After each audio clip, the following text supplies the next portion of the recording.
بسم اللہ الرحمن الرحیم۔ السلام علیکم ورحمۃ اللہ وبرکاتہ۔ سب سے پہلے میں تمام کارکنان آئیسو کا مشکور ہوں اور ممنون ہوں اس حقیر سے ایک چھوٹے سے طالب علم کو ایک مہمان خصوصی کی حیثیت سے آپ لوگوں نے، آپ جوانان نے اس عظیم محفل میں شرکت کرنے کی مجھے توفیق عطا کی ہے۔ جوانان، سب سے پہلے بات یہ آیت اللہ تبارک و تعالیٰ نے تاریخ میں کچھ جوان اٹھے تھے، بیدار ہوئے تھے، ان کے بارے میں خصوصی یہ آیت ہے، انہم فتیۃ آمنوا بربہم وزدناہم ھدی۔ ان جوانوں کا نام واقعہ اصحاب کہف، آپ لوگوں نے سنا ہوگا۔ جوان تھے، 7-8 جوان تھے۔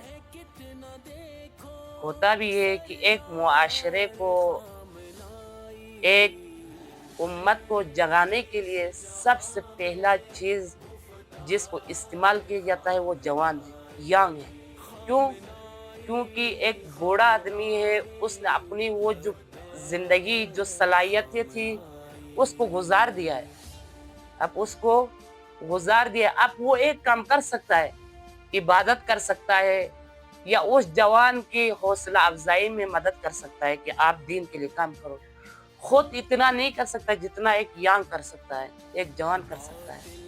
اور ایک بچہ ہوتا ہے، اب اس کو تو آپ سمجھانے میں اتنا ٹائم لگے گا جب تک وہ جوان نہ ہو جائے، لیکن 15 اور 30 سال کے درمیان جو عمر ہوتی ہے، یہ عمر امام علی کے نزدیک ایک انسان اسی عمر میں اللہ کے نزدیک ہوتا ہے۔ کیوں؟ کیونکہ جوان کا امتحان اس عمر میں سب سے زیادہ خطرناک اور خطرناک تر ہوتا ہے۔ خواہشات نفسانی امتحان اور عبادت کا امتحان، اس کے بعد عجیب و غریب دنیا کی رنگینیاں میں اور آپ کی آنکھوں کے سامنے آتے ہیں۔ یہ رنگینیاں، یہ دھوکہ بازیاں، یہ امتحانات، یہ خود بخود نہیں آتی ہے، بلکہ اللہ چیک کرنا چاہتا ہے۔ آغا افتخار ڈاکٹر ہے، مولا علی علیہ السلام فرماتے ہیں، اور آپ لوگوں کا بھی یہ نظریہ ہونا چاہیے، ایک ڈاکٹر سے بڑھ کر ایک مجتہد بھی دین نہیں سمجھ سکتا۔ کیوں؟ اس کا ایک منبع ہے، ایک وجہ ہے کہ ایک ڈاکٹر عملی کام کرتا ہے اللہ کے دی ہوئی زندگی میں۔ مثلا ایک ڈاکٹر آپریشن کرتا ہے، آپریشن میں اس ڈاکٹر کو وہ چیزیں معلوم ہوتی ہے جو ایک مجتہد کو معلوم نہیں ہے۔ اللہ کے اوپر اس کا اعتقاد اور بڑھ جاتا ہے اس آپریشن کے ذریعے۔ مجتہد صرف ایک انسان کی ایک باہر والی وجودی ایک چیز دیکھتا ہے اور اس کے دیکھ کے اپنا فتویٰ یا اپنی اصلاح کے لیے وہ نصیحتیں ہوتی وہ جاری کرتا ہے۔ لیکن ایک ڈاکٹر آپریشن کے بہانے اور پینڈکس کے بہانے، مختلف بیماریوں کے بہانے اللہ کے پورا نظام کو جانتا ہے۔ اب پھر بھی ایک ڈاکٹر اس کو جان کے بغیر اللہ کا منکر ہو گیا تو پھر اس سے بڑا پھر مجتہد کے لیے بھی گناہ نہیں ہے۔ یہ جوان اصحاب کہف کے بارے میں تھا۔ اصحاب کہف ایک ایسا گروہ تھا کہ جس نے اللہ کے راہ پر قیام کیا۔ آپ کم از کم 5-7 ہیں، 7 وہ بھی 7 تھے اسی طرح۔ ان کا پورا معاشرہ بگڑا ہوا تھا، خدا کا نام نہیں تھا۔ آج تو آپ لوگ شاہد ہیں، آپ لوگ گواہ ہیں، ہر جگہ میں رہبر کے چرچے ہیں، اور اپنے عالم دینوں سے اللہ کا نام سنتے ہو، امام علی کی جیسی آپ کو ولایت ملی ہے، اس کے بڑھ کر آپ کیا؟ لیکن یہ 7 جوان میں اور آپ سمجھتے ہیں کہ ایسے میں اور آپ زندگی ضائع کر رہے، ان جیسے معاملات میں یہ جو آپ لوگوں نے آئیسو، اس کا مخفف یہ ہے کہ امامیہ اسٹوڈنٹ آرگنائزیشن، یہ میں اور آپ سمجھتے ہیں، میں اور آپ جاتے ہیں، وقت ضائع ہوتا ہے، پیسے دیتے ہیں، پیسے ضائع ہوتا ہے. نہیں، اس کو نہ دیکھو.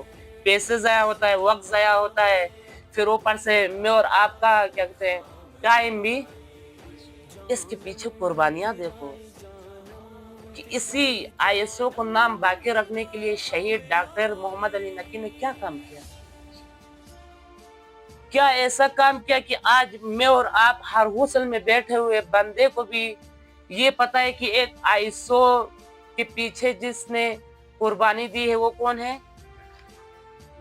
اب اسی کی محنت کی وجہ سے میں اور آپ نے یہ محفل، یہ وقت ضائع نہیں ہے، یہ قربانی ہے، یہ ایک عظیم کارنامہ ہے اللہ کی راہ پر.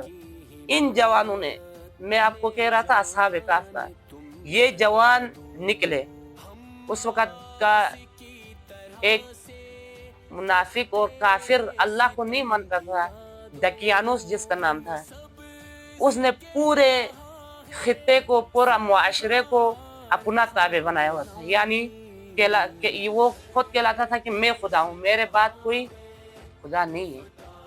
اب لیکن یہ ہوتی ہے جوان شعور آ جائے نا، شعور، تو وہ جوان نہیں رہتا. شعور جس کا اندر آ جائے وہ ایک دن میں بھی اللہ کے قریب پہنچتا ہے. لیکن شعور نہ آ جائے وہ صحابی رسول ہو کے شمر بن جاتا ہے. شمر کون تھا؟ صحابی رسول تھا، صحابی امام علی تھا. امام علی کے دور میں صحابی تھا، امام علی کو ماننے والا تھا. بعد میں وقت کے امام کا قاتل کون بنا؟ شمر. ایک چیز ان کے اندر سے نکلی تھی جس کی وجہ سے شمر صحابی رسول و صحابی امام علی سے ڈائریکٹ وقت کے امام کا قاتل بنا. ایک چیز ہور کے اندر آئی جس کی وجہ سے یہ ہور 1000 یزیدی فوجوں کا کمانڈر ہو کے پوری زندگی اس نے جسارت میں گزاری ہے، اہل بیت کو تنگ کیا ہے، گناہوں میں شراب پی کر. ایک دن میں اس نے تفکر کیا، سوچ کیا کہ میں یہ کیا کر رہا ہوں، اور ایک دن میں وہ جو یزید کا کمانڈر تھا ہور بن گیا. اور دنیا میں بھی آزاد، آخرت میں بھی. یہ شعور کے کرواتی ہے. اب یہ 5-7 آدمی نکلے، انہوں نے کہا کہ یار یہ کیسا ہو سکتا ہے. ایک ایسا دقیانوس پورے معاشرے کو کہتا ہے کہ میں خود خدا ہوں، پھر کہتا ہے کہ ان مٹی کے بتوں کو پوجا کرو. یہ کیسا امتحان ہے. پھر وہ لوگ گئے، اس دقیانوس کے سامنے گئے. دقیانوس نے ایک میٹنگ رکھی ہوئی تھی، انہوں نے ادھر اپنا اظہار کیا. ہم نے سوچ و بچار کے بعد یہ کوشش کی کہ ہمارا خدا تو نہیں ہو، بلکہ آپ سے بھی ایک الگ خدا ہے جو ہمیں نظر نہیں آتا. وہاں پر ان کو قید کیا گیا، ان 7 آدمیوں کو. لیکن انہوں نے ہمت نہیں ہاری، کیونکہ ان کو پتا تھا کہ اللہ ہمارے ساتھ ہے. شعور، آگاہی آئی تھی. آگاہی آنے کے بعد 7 آدمی وقت کے جو اپنا آپ کو خدا کہلواتا تھا، پورا معاشرہ اس خدا کے ساتھ تھا. پورا معاشرہ 7 جوان میں اور آپ کی طرح نکلے. کس چیز کے لیے؟ کہ اللہ پر ایمان. نکلے اور ان کو اذیت دی، جیل میں ڈالا گیا. لیکن ان کا اللہ پر اتنے تازیانے مارے کہ وہ بے ہوش ہو گئے. اس کے بعد پھر اسی طرح ہوتے ہوتے بہت بڑا یہ واقعہ ہے. ایک مووی بھی بنی اس میں اصحاب کہف کے نام سے، تو یہ پورا بیان نہیں کر سکتا، وقت کم ہے. تو یہ نکلے اور ایک غار میں جا کے چھپ گئے. غار میں کیا ہوا؟ اس غار میں یہ 7 جوان، یہ دقیانوس کی فوج آئی ان کو پکڑنے کے لیے. غار کے اندر گئی تو غار کے اندر انہوں نے نور خدا کو دیکھا. جوانوں کو نہیں دیکھا، نور خدا کو. پھر دوبارہ کوشش کی، 3 دفعہ کوشش کی. جاتے تھے تو جب واپس پلٹ کر آتے تھے سارے پاگل ہو کے آتے تھے، ان کا دماغ ختم ہو جاتا ہے.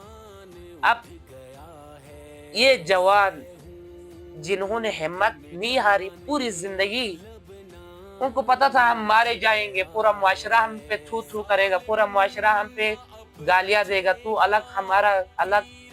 تو لیکن انہوں نے ہمت نہیں ہاری. کیوں؟ ان کا دین سچا تھا.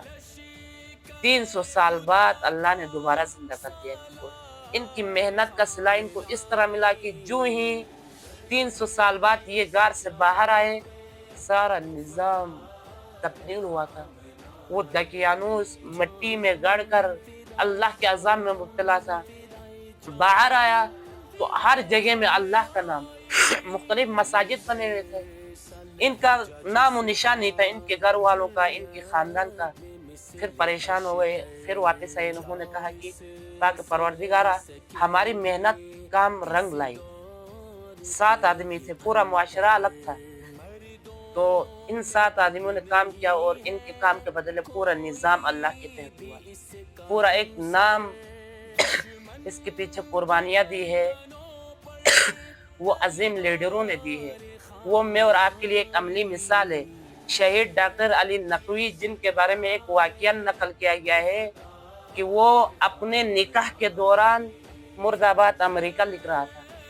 میں اور آپ کا نکاح ہو رہا ہو, آیا میں اور آپ رہبر کی تصویر دیکھ رہے ہوں گے؟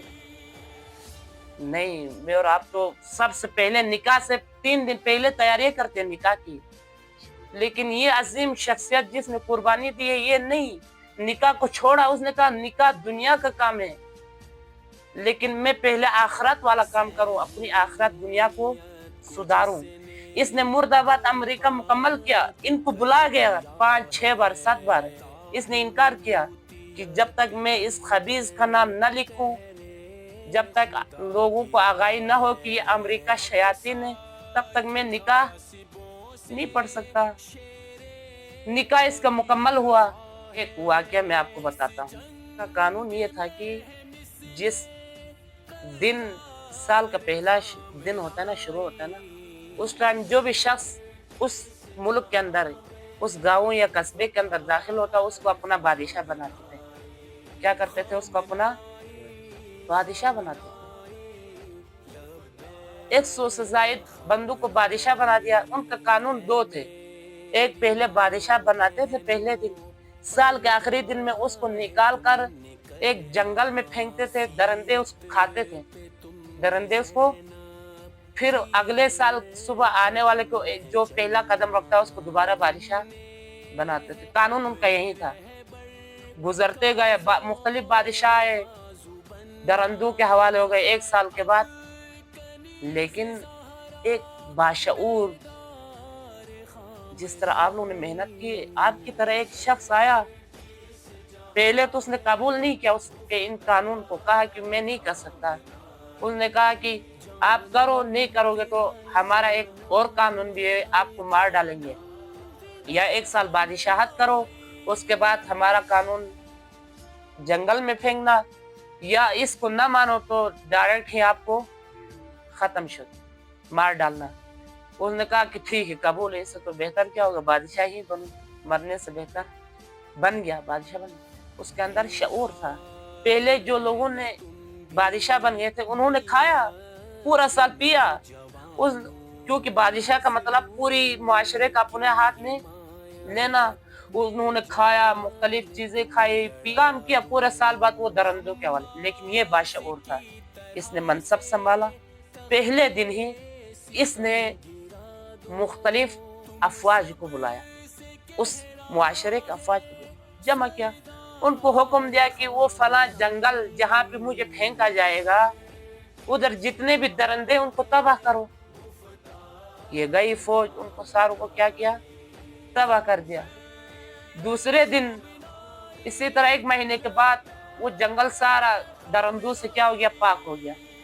دوسرے مہینے میں اس نے ان لکڑہاروں کو بلایا اور کہا کہ ان درختوں کو بھی کاٹ دو. دوسرے مہینے میں وہ سارے جنگل ایک میدان, ویران میدان میں تبدیل ہوا. تیسرے مہینے میں اس بادشاہ نے, جو باشعور تھا, جس کے اندر شعور تھی, اس نے کہا کہ مزدوروں کو بلایا. اس نے کہا کہ آپ لوگ کی طرح ایک بلڈنگ, سال مکمل ہو گیا اور خوبصورت سا محل بن گیا اس جنگل میں. سارے لوگ آئے, دھرنے دے کر آئے کہ آپ کا وقت آ گیا مرنے کا.